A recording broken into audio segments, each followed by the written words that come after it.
Coaching in Session. Your exclusive destination for unparalleled personal and professional growth. With your host, Michael Rearden. Whether you choose to live within limits or break free, your mindset journey begins here. When was the last time you looked at your health as a whole? Now, I understand as an adult, you might not be one of those people who go to the doctors every single year. You might not check out some things that are maybe hurting you, right? So, for example, maybe your shoulder is hurting you and you're like, oh, this old age and you don't do anything about it. Maybe your knees are hurting. You say, I work out really hard and, it's nothing, right? So we can pass off things sometimes. And sometimes we don't go to the doctors to get a clean bill of health. But sometimes you don't even have to go to the doctors to realize if you're healthy or if you're not. Now, there's two aspects to health. There is the physical health and then there is the mind health, right? Now, the physical health is very easy to understand. We can look at BMI. Of course, that's going to be different depending on culture. But we can look in the mirror also. We can see if we have any extra fats in the areas, and we can look at if, like if we are able to maybe do cardio without having a heart attack. And I will say, you should be able to do the things that you love to do. If you are a grandparent, for example, and you have grandkids, and maybe you love running around with your grandkids, you should be able to run around. That is your health, right? That is the physical that you should be striving for. But then again, there's people who don't want to run around with their grandkids and they just want to sit on the sofa and drink Coca-Cola all day. Of course, their idea for physical or being healthy is very different. If we maybe even ask them a question, this individual, right? And we say, if you go down this road, there's a good possibility that you can have diabetes, that you can maybe suffer from some type of cardiac arrest, a stroke, whatever it be. And maybe that's enough to scare them, right? And sure enough, right, society is beginning to change. The body positivity movement is ending. We can look at Adele beginning it off and then Lizzo saying in the beginning, like, you should love me for who I am and accepting her body. But then, sure enough, down the road a little bit, she's like, I'm going to change. And she changes. And you know what she says about herself now? She goes, I'm so much happier with myself the way I look right now. And it wasn't that she didn't love herself before. It's just that she didn't realize how good she can feel by being healthier. And so now, of course, the world is going to hate her change because it's easier to hate someone who has done something that you don't want to commit to and do. So many people that will say, you know what? I'm not going to commit to physical change because it's too much work. I'm not going to dedicate myself to a lifetime of physical fitness because I can barely make it to the gym half a year. So you start New Year's and you end in March. My gym right now, it is empty. It is no people in it because we're already at the halfway point. We have already gone through the New Year people. Now it's just the diehard regulars, the people I see all the time. And so now for 6 months, I don't have to wait for equipment and I can do my workouts unabated by other people interfering. And it's not so much that I don't like other people, right? I love to speak with people, especially new people in the gym, but it is easier for me to kind of go in now and do my thing, right? There's no obstacles. So my physical fitness is going to be blazing ahead, but then many people that are going to struggle later on, right? And I have been one of those people who have stopped the physical fitness. I have said I was busy.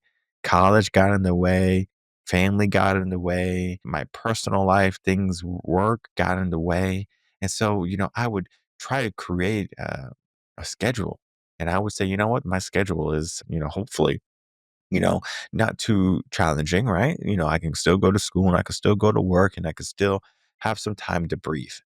But then, I started to, not feel as strong as I used to. Going to the gym is like a pyramid scheme in a sense.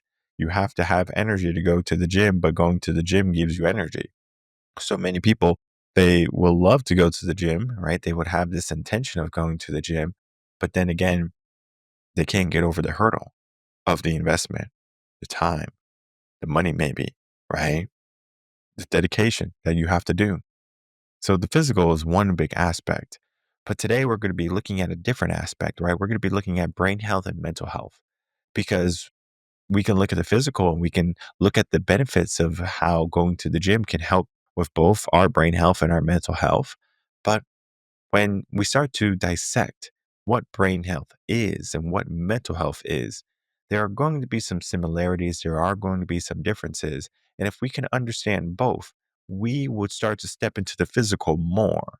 So, just kind of doing something that's the predecessor for immense action in our life, meaning if you're not doing something right now, whether you're committing to something, whether it be you're in a dead end job and you feel stuck, you are living in your circumstance, there's something that's stopping you. The limiting beliefs are stepping in your mind. We need to start to look at our brain health and our mental health because then when we can do that, everything else starts to fall into place, the physical, the happiness, the fulfillment, the joy, everything, because we did the work. Now, brain health and mental health now can be used in the same sentence in a sense, right? Because you might say, oh, my mental health is suffering or my brain health is not really good. But the brain health is going to be focused more on the physical aspect of the brain, right? Are you giving your brain the nutrients? Are you getting enough sleep, right? All of these different things that the brain needs in order to function properly. Now, the mental is going to be the limiting beliefs, is going to be our emotional status and state. And so we need to be making sure, are we doing what we need to do to make sure our mind is mentally fortified? Now, I do a really good job in this article today, and I encourage everyone to read it all the way through. The first part is going to be talking about brain health, and it's going to be talking about the critical components like nutrition, what you need to do, what type of foods you need to be eating. It's going to be talking about exercise, as how basically you might not think when you are working out the body, you're working out the mind too. The one benefit of working out is your mind is going to be challenging you. For example, you go on the treadmill, you're going to Stairmaster, your brain is going to say, listen, are you crazy? You're going on this Stairmaster, you're doing this thing, and you're having a heart attack, your heart's beating, right? The fight or flight response is starting to kick in, and you have to make a choice. You have to say, you know what? I'm okay, or your right body, your right brain, and I'm going to listen to you and I'm going to stop. So when you're on that treadmill and you're running and you're doing what you have to do, you're doing jumping jacks and you stop, you better start back up. You better keep on going. And that helps the brain become fortified because eventually the brain is going to say, you know what? This guy, this girl is crazy, right? This person just wants to do these crazy things and make their heart rate go up and things like that. And guess what the mind and the body does? They are going to prepare for that to happen more frequently because if it knows it's coming, it's going to prepare for it. The mind and the body knows. It's so smart to say, you know what, this person is going to do it. So might as well give them the resources to do it. Not like, hey, you never did it before and you want all these resources that I don't want to give up because again, the mind, the body, one of the systems is to conserve energy, not to expend energy. So going to the gym, you expend energy. But then again, after you go to the gym, right, you get stronger. It might not be the same day. It might not be the same week or the month or maybe even the year, but in a lifetime, the compound interest is going to, pay you dividends more than any 4K ever would. When we look at the mental health, it's a little bit different though. We are looking at our emotional state. Are you able to handle stress? Are you able to deal with outside stimulus like depression and anxiety? Of course, depression and anxiety are internal, but anxiety can come maybe from internal, but you can feel anxious about a situation. You can feel anxious about something that's out of your control. You can be depressed that you lost a job or something, right? There's many different experiences that you can be living in, right? Now, when it comes to managing that, many individuals don't know how to manage their emotions, right? Men, for example, are told not to deal with their emotions. Don't talk about their emotions, right? Rub dirt on it or something. Be a man, toughen up. And sure enough, they should have this mindset of being fortified and tough. But then again, there should be an outlet for them. When we have wonderful guests coming up, we're talking about men's groups and men's emotions and boys and how they develop and how they're different than girls. We had an episode that came out a little bit ago about that. And it is all playing the tune of we're all human in a sense, right? Now, we're not all human in a sense, we're all human, of course. But the idea of being human is flesh and body, mind, body, and soul, right? And we are going to have ups and downs. We're going to have good days and bad days. And we're going to have moments when we feel scared, maybe, and moments when we feel brave and confident. And as much as I would love to say, let's adapt a mindset to always be confident, always be brave, and always be ambitious, and always be disciplined. There's going to be some days when that idea in your mind might say, you know what? Let's take it easy. Let's eat some cake. Let's eat some ice cream. Let's live a little bit.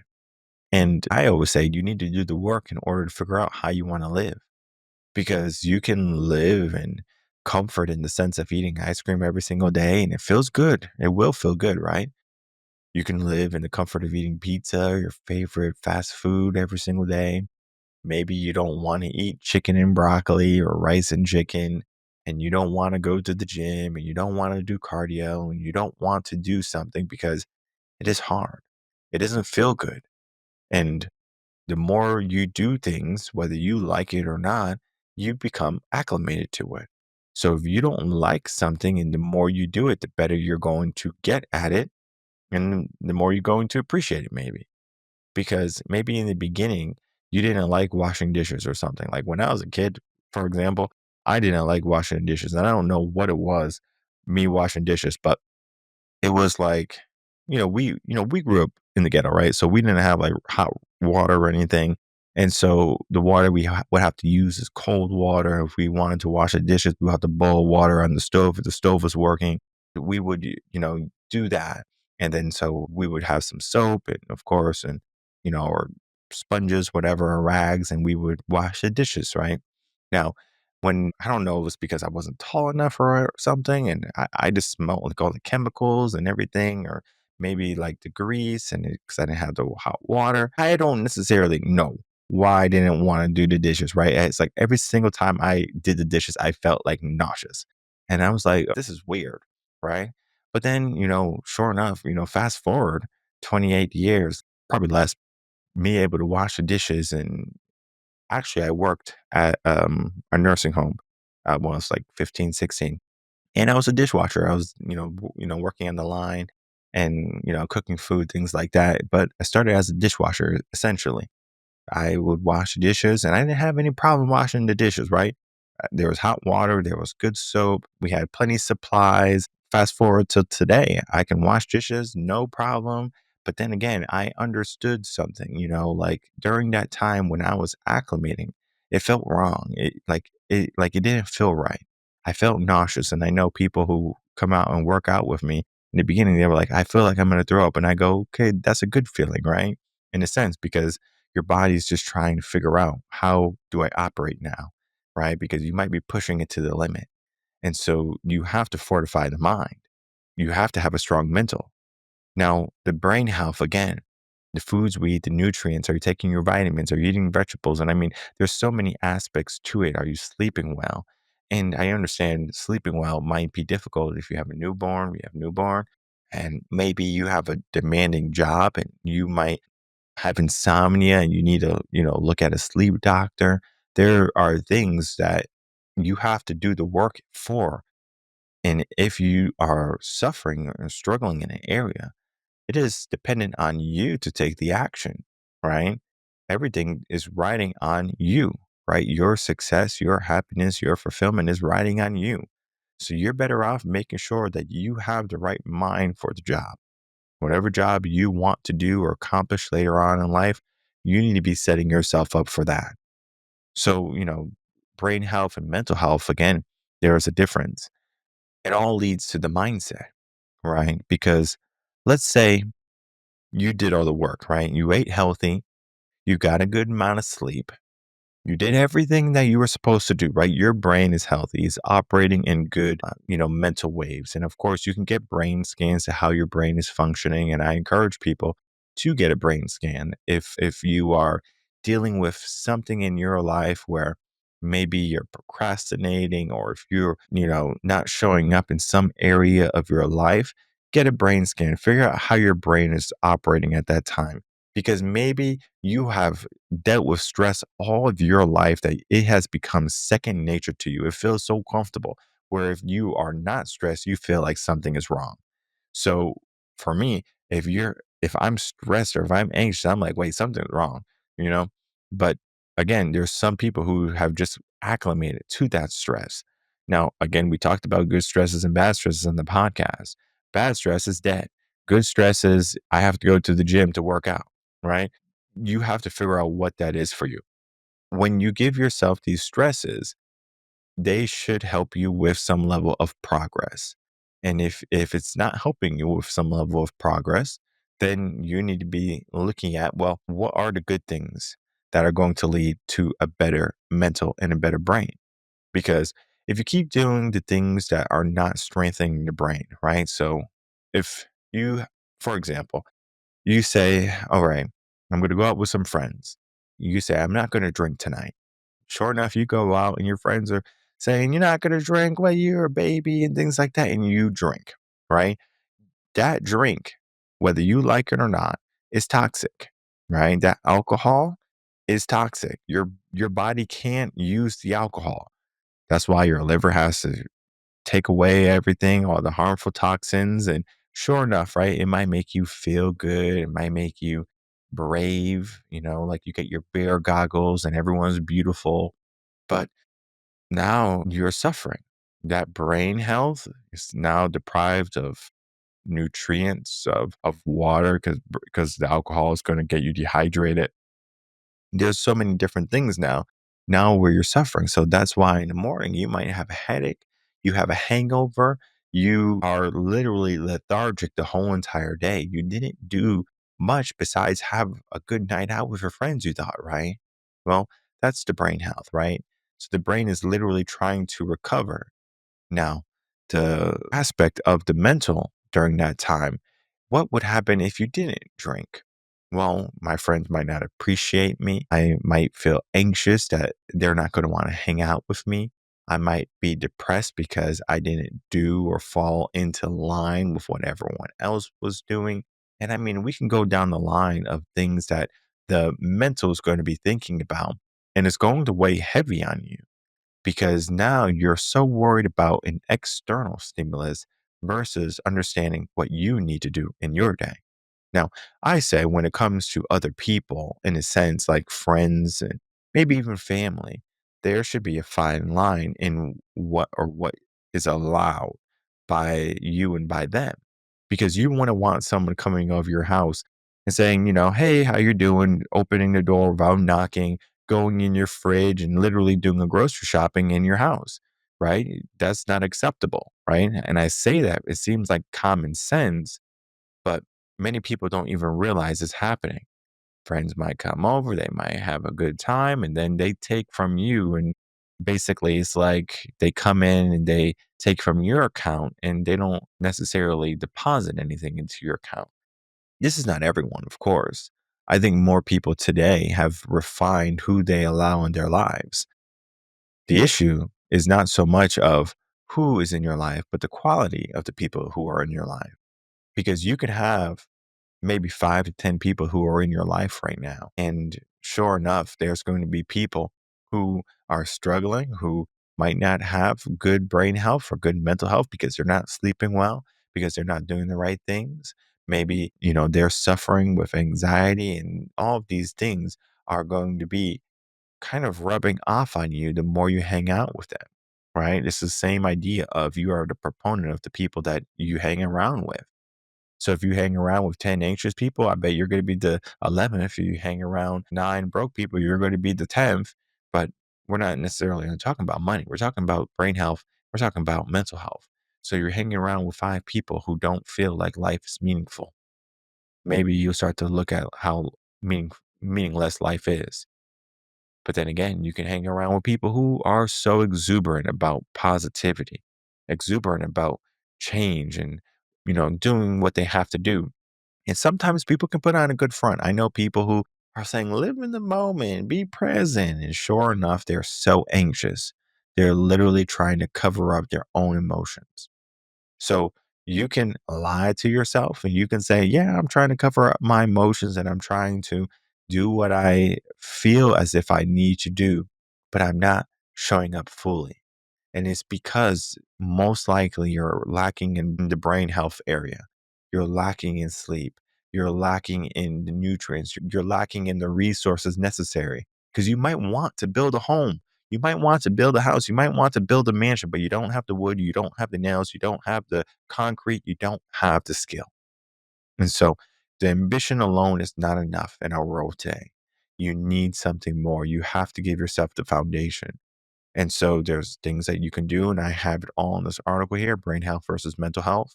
Make sure you read it from start to finish. You're going to learn so many critical skills, and you're going to learn how you can enhance your brain health. Of course, we talked very general today with brain health because I wanted to, as much as I wanted to read this blog today to you, to say, hey, this is the article. The link is right down below. I encourage everyone to read it because the brain health aspect alone is so powerful. Now, the mental health aspect, yes, we have a mental health crisis in America, and we can look at what we need to do in order to heal our mental.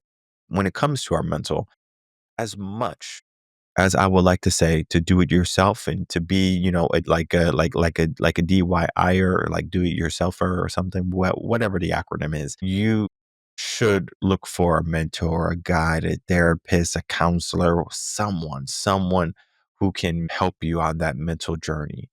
Because when it comes to roadblocks, and if we are the proponent to that roadblock, right, we believe we can't do something, or if we're doing something negative, we need sometimes people to shake us awake.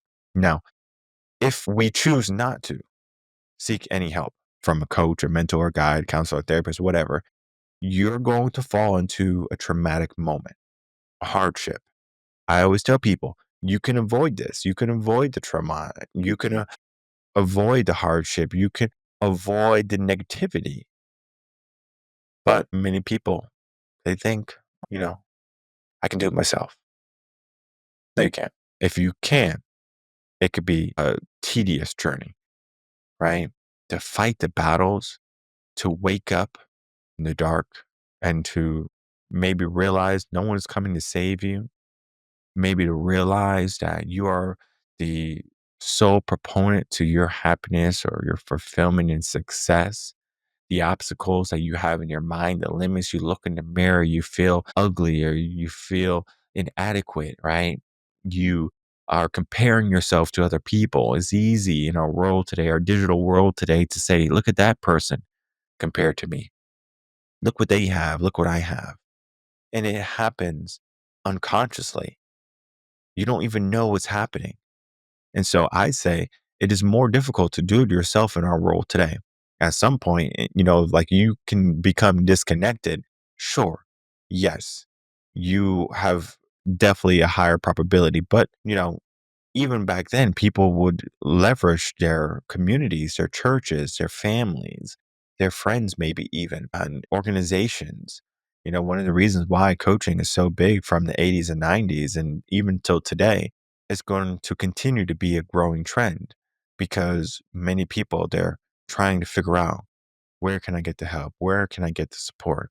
And so you have to find someone who's going to not be afraid or bashful to go on that journey with you, to look at where you can improve your health, both body, mind, and soul in a sense, but then focusing on that mental, making sure it is strong, making sure that no matter what comes your way, any type of adversity and challenge and limiting beliefs, you are able to overcome it and triumph, right?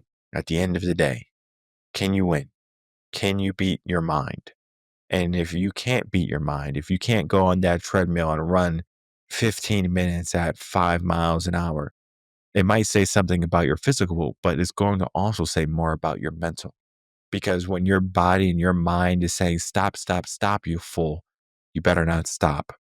Because in life, the moment you stop is maybe the moment you die. There's a saying in the military. They say, move if you want to live. Because if the enemy is chasing you down, you better make sure every single step that you put has intention to get away from that enemy. or to make sure you stay away from that enemy and to make sure that you stay alive and in the fight of life. The choice is yours at the end of the day.